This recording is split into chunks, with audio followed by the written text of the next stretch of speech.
Imagine करो आप एक शाइनी कसिनो के अंदर घुसते हो, चारों तरफ light, music, table full of betting, और आपके माइंड में सिर्फ एक ही थॉट आता है, बस एक बेट लगाता हो और 50-50 चांस है, या तो मैं जीतूंगा या तो मैं हारूंगा।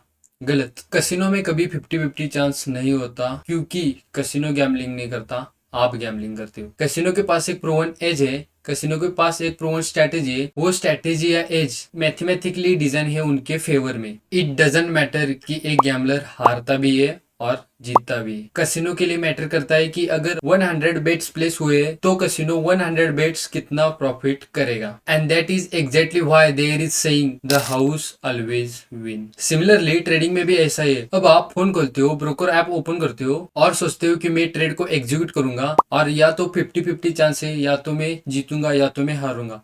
Again wrong. मार्केट के अंदर प्रोफेशनल ट्रेडर्स बैठे, प्रोफेशनल बैंक्स बैठे, हेज फंड्स बैठे हैं। मार्केट एक 50-50 गैम्बल नहीं है। अगर आप हमेशा से ये सोच के आ रहे हो कि मार्केट में आप कॉइन टॉस के बेसिस पर ट्रेड कर सकते हो, you are absolutely wrong. Because जो बिग प्लेयर्स होते हैं वो रैंडम ट्रेड कभी भी नहीं करते। वो हर ट्रेड के पीछे कैलकुलेशन करते हैं, risk, reward, liquidity, time Windows और प्रोबेबिलिटी। और इसीलिए बिगनर्स के लिए मार्केट एक जंगल जैसा है। आप बिना एज के मार्केट में घुसते हो, मतलब बिना मैप के जंगल में घुस रहे हो। आपको लगता है कि लक का गेम है, बट रियलिटी मार्केट, स्किल और डाटा का गेम है। सबसे बड़ा प्रॉब्लम बिगनर्स के साथ होता है, क्योंकि उन्हें पता ही नहीं होता कि एज होता क्या है। उन्हें रिस्क रिवॉर्ड रेशो का आइडिया नहीं, उन्हें लिक्विडिटी, वॉल्टिलिटी, सेशन, ये सब कॉन्सेप्ट नहीं पता। और फिर वो सोचते हैं कि मैं चार्ट स्पेक्टर सीख लूंगा और मुझे एज मिल जाएगा। That is not an edge, that is just a text book definition of market understanding.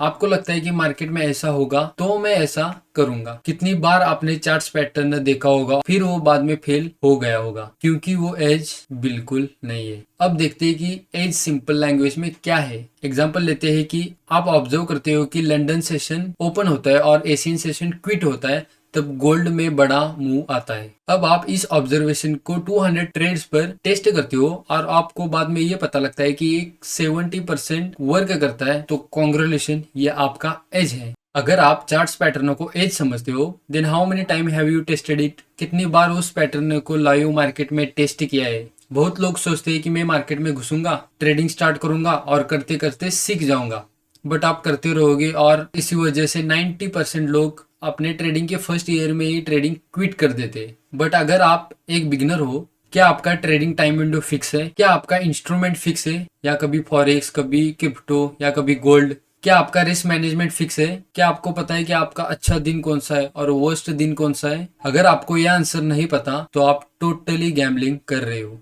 तो इसीलिए आज मैं आपको समझा रहा हूँ कि एज होना कितना इम्पोर्टेंट है। जो भी सवाल मैंने आपसे किए है, आस्क योरसेल्फ अगेन और आंसर फाइंड करो। जब आंसर मिल जाएगा देन गो, और जब वो एज आपको मिल जाएगी देन आपकी असली ट्रेडिंग जर्नी स्टार्ट वहां से होगी। और एक छोटी सी टिप, मैं अगर आपकी जगह होता तो मैं यूट्यूब से कोई भी स्ट्रैटेजी लेता और उसको बैक टेस्टिंग करता, क्योंकि बैक टेस्टिंग आपके ब्रेन को ट्रेन करती है। गो चेक इट आउट और अपने ट्रेडिंग जर्नी का लेवल अपग्रेड करो।